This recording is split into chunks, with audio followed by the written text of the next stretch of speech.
right. Welcome into VLG Studios here in Dallas, Texas. And since it's the first episode, we should probably tell you who we are. And Rich is over there. I forgot. Producer Rich on the board. That's right.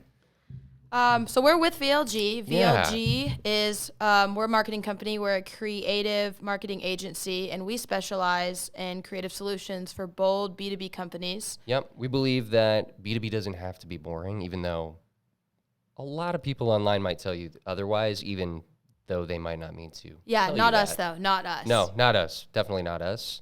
So today, in our first episode here, Savannah, what are we going to talk about? What was the music? The music was a little bit of a hint. The Yeah. intro music today. We're going to talk about something that's really popular right now, TikTok, and how we see it in B2B today. I think that TikTok is something that I'm going to tell you about right now. Yeah, As let's do it. As I open my run sheet. Well, if you don't know, it is a social media app that's super popular right now. I think everybody is on TikTok. I think you're right, and I think that people are a little hesitant to admit, even. Oh yeah, you're on TikTok, even if yeah. you say you aren't on TikTok. Totally, yeah, I agree. And if you're not on TikTok, you're watching Reels on Instagram or It's true. Facebook that were once TikToks. It's true. So technically, it's crossing over. You're on TikTok. It's changing the way that we look at content, we view content in general, and I think there are people who either don't even realize that they've been affected, or they are on TikTok and just aren't admitting it, and they're lurkers, like me, probably. Like user 123459110. Yeah. That's probably your username, isn't That's it? exactly, you nailed it. I knew it. Yeah, you nailed it. But the real question for us and for the use cases of VLG in general is how does TikTok even play in the world of B2B? Does it matter? Because it's such a cultural, catch-all right now, right? And it's not going anywhere, bottom line. And one of the things that we'll look at today is it's actually passing YouTube in time spent viewing, which is really, really interesting, I think, because YouTube's been around for over almost 20 years now. Yep. So I guess you're right. Almost 20. I think 2004. Yep. Yeah, I think you're right. Because it really took hold in like 05, 06. And I think, but the thing about TikTok that is really interesting to me is kind of, we were talking about it the other day, but the origin of TikTok and how it's it took a path that you might not expect to become kind of where it is today, with starting with its roots really in a totally separate platform called Vine, which a lot of people are familiar with. Yeah, so Vine was owned by Twitter. Its popularity was 2013 through about 2015. Vine was like very popular, and it was crazy popular. That really changed, I think, the way that we see video. Yeah. Marketed, B, used on social media. Because before that, social media was pictures and Facebook statuses. Yeah. And Vine really changed the game there. And for those who might not know, Vine was super short form video. 7 seconds. Yep. And it was it was super, super contagious. It just had that viral effect. Yeah. That you don't, and to the point where I have been in rooms with other people around my age and a little bit younger where we will now go back and watch compilations. Yeah, like on Vine YouTube. compilations on YouTube. Or Vine culture is a term that's used a lot. Like even on TikTok, you'll see somebody comment sometimes, this gives Vine energy. Like people still refer to Vine even though it's not around anymore. And the only reason it really went under was because they didn't have a real plan for monetization. And to be honest, Twitter's kind of struggled with the same things over the years, and so they were a casualty of that. But the actual, like, the ethos of it and the vibe, the energy, whatever you want to call it, surrounding it never really dissipated. People were always very, very into Vine. And so I think what happened is, if you didn't know, TikTok was an app called Musical.ly. And that really was an app where you were dancing and lip syncing, which is kind of what TikTok started out as. And so that energy that was created on Vine really just transferred over when Musical.ly became TikTok. And now it is TikTok as we know it today. When do you think, because I'm admittedly, I'm a couple years older than you, I'm a few years older, and I'm just enough late to the TikTok game in general, just because of, there's that little age point where I'm 32. And so I feel like people my age and a little bit younger were a little bit later to the TikTok thing in general. But it's still catching everybody. But when did it cross over, do you feel like, from being centrally, kind of music-based or dance-based, that sort of thing? That seems like where, obviously, its roots being in Musical.ly. Yeah. When do you think it kind of crossed over into total kind of crossing boundaries a little bit? When I downloaded it, which was in 2019, it still had the Musical.ly vibe. I think the pandemic really changed TikTok and how many users were on TikTok and the content that we were seeing. And that, I think, is really when it blew up. Yeah, and that makes sense, because and one of the things we'll talk about later in the show is we're coming back to the fact that TikTok is crossing over YouTube, and they really caught YouTube during the pandemic as far as time spent viewing, which is really interesting. It's like a hockey stick growth curve in 2020, and then it's just hung with YouTube ever since. So you have an experiment that you want to walk us through. Yeah, I thought it was specific to B2B and TikTok. Yeah, I think it's interesting because I don't think it's a topic that's going away, right? TikTok isn't going away. No. And it's whether we like it or not, that's where people are, and if you're a marketer, you have to go where the eyeballs are, right? People are on TikTok. It's just, there's no getting around it. And so I think it's interesting what Silvio did. Silvio Perez. So he's the head of performance marketing at Metadata. And he did a quick experiment. He runs a newsletter also called Ad Conversion. And he wanted to promote the newsletter on TikTok. And so he was like, I'll just do a test of paid ads on TikTok and see how it works. Specific to get B2B. Right, exactly. Yeah, sorry. So his Ad Conversion newsletter is specifically for B2B marketers, essentially. So he was like, let's just see. I'm going to throw some ad dollars behind this experiment, see if I can identify them, and get him to sign up for my newsletter. That's the basic experiment. So we'll walk through what he did, but basically it was a pretty simple goal. He just wanted to reach B2B marketers, right? So he had a simple lead gen form that they have within TikTok's native platform, and he created a quick video, and then asked 2 questions within the form: Are you a B2B marketer? And then what's your job title? And that was it. It's pretty straightforward.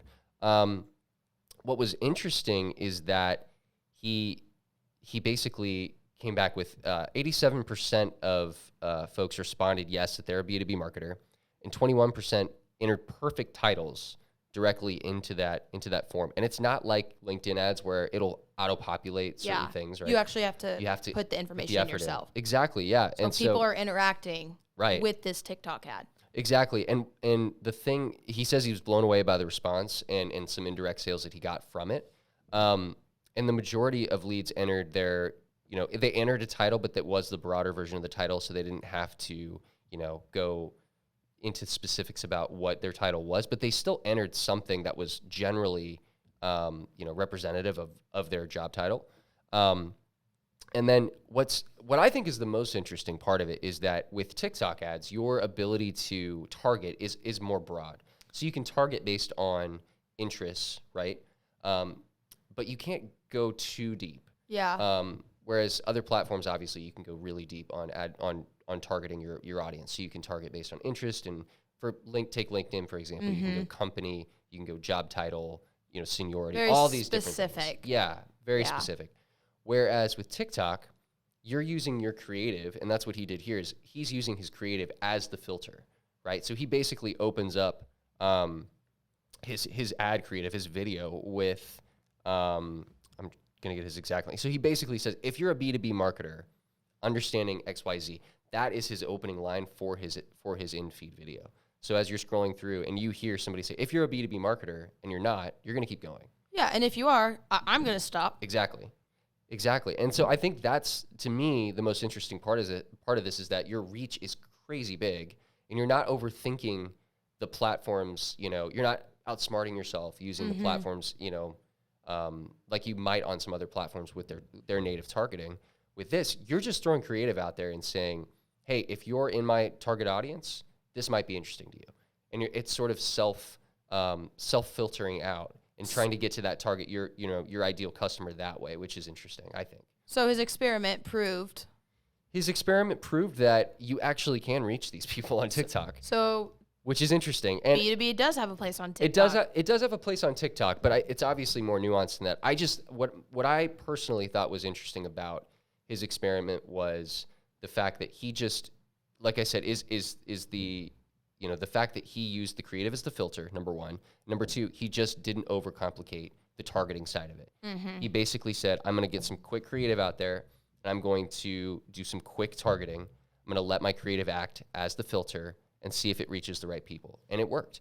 And the other takeaway from this is that the quality of lead for the cost was very good. I'm trying to find his cost per lead here, or he had something where he had the range somewhere on here. We'll find it. But I mean, generally speaking, TikTok's cost per lead is very low.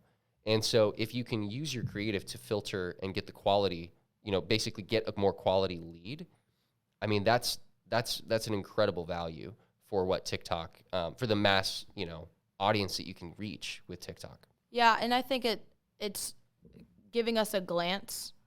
I think like you said, TikTok's not going away. Right. Kind of how we're going to start consuming content, viewing content, especially in the B2B world. Yeah, I agree. And I think it comes back to what we were kind of talking about before, where even if you're selling or marketing to B2B, it doesn't mean that person is not still a person who is going to react to things that are funny or that are, culturally, connected, things that are still native to the culture. Like you're still selling to a person, you're still marketing to a person. And I think that gets lost in the shuffle with B2B, the boring, the traditional. Yeah, exactly. And I think that proves how important, like we talked about, the Vine culture. Yeah, like this for sure. internet culture is on TikTok, because even, okay, like if I'm an average user and I'm scrolling on a video that I think is funny and I open up the comments and I see that a brand commented on this, something funny, as a consumer, even, you know what, even as my title here, if I see that, I'm more likely to like interact with that brand or use that brand because I'm like, oh, they're so laid back and they're funny and they're like, they have a sense of humor versus something super boring that just comes across in my inbox. I completely agree. And I think what's interesting is we had sort of a version of this where Twitter had this moment, and it still does to a certain extent, where brands will interact, with things and people. Yeah, Wendy's is the biggest example. A lot of the major sports teams are huge with this, and they're responding and reacting to culture or things that are going on as though they're a person. But what's interesting about Twitter is that it's funny, but it doesn't quite, in my opinion, it doesn't quite land the same way something on TikTok can, because they're actually connecting a person with that, right? So the video puts a face to the brand, regardless of it, being an actor or something like that. It doesn't really matter. It's just the fact that they're actually connecting the dots between, it's going that next, it's adding a dimension to it that Twitter doesn't have, in my opinion. I completely agree. And the sports team that you mentioned, that sense of humor has heavily translated over to TikTok. Yeah. Actually, I want to talk about something I think is really funny I discovered on TikTok. So there is this TikTok user. Her name is Emily Zuge. I hope I'm saying her name correctly. But she posted a video one day where she was like, hey, I'm a very like monotone, just laid back, like, hey, I'm a graphic designer and I'm going to like redesign these logos. So she took big companies like Apple and Tinder and even TikTok and redesigned their logos, I believe, on like Microsoft Paint. And it has to be. They're like purposely bad. And she has very funny explanations of like, she's like, I think in one, she's like, in this logo, I use Comic Sans as the font because everybody likes Comic Sans. Like it's not like one of the most overused fonts. Yeah. Is that the Apple one? I forget which one it is. It's funny though. Yeah, she even did like sports teams. So anyways, this blew up on TikTok, and so much so that other brands started commenting, do ours next, like McDonald's, sports teams. Even the Detroit Lions took their terrible logo that she designed. That one. And they put it on T-shirts and had their players wear the T-shirts and then film TikToks. They changed their TikTok profile picture to their terrible logos. Like it was a phenomenon on TikTok that really took off. And like, if you look at it, these brands took a trend and they created essentially like a marketing campaign from it. So I think that's just like very interesting to see. Yeah. I think what's cool about that, and that's hilarious, by the way, I think they're really funny. But I think what that kind of proves is that it's so central to the culture in general right now that if you can, it benefits any business to at least get in there, become acclimated to its own. Basically it's like immersing yourself in a culture because it is its own entity, but it's so central to everything that happens culturally now around the world. You know what I mean? Yeah, and it's just not to toot our own horn, but I actually think we do that very well in a lot of our email campaigns. Like we do the GIFs or like the funny memes or like punny captions that we use sometimes. So I think we're pretty good about that, but obviously I'm going to get us on TikTok after this. We have to now. Yeah, I don't think we can't have an episode about it and not have been on having. Yeah, I think actually Rich volunteered to be in our first TikTok. Yeah, I don't think so. I think Rich has got like the first 10 covered. It's fine. We'll just have him do the auto-tune stories the whole time. He's going to have to learn a TikTok dance. Oh yeah, for sure.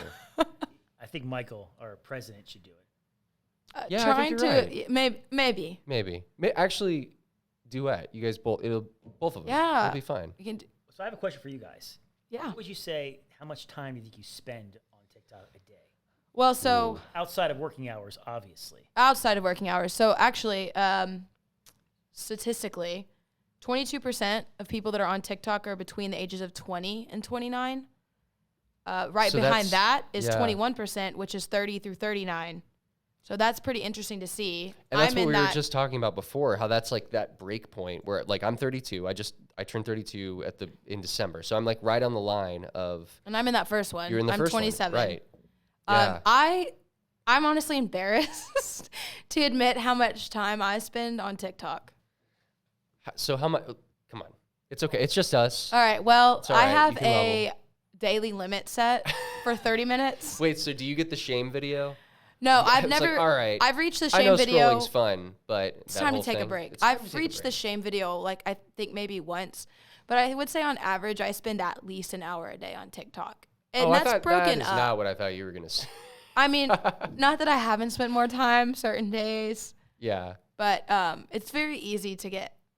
Yeah. There's no stopping point. Like on Twitter and Instagram, especially, the way that the feeds are like set up is you'll eventually see something that you've already seen. Yeah. So you have like a stopping point, even on Facebook, but on TikTok, there's no end. No,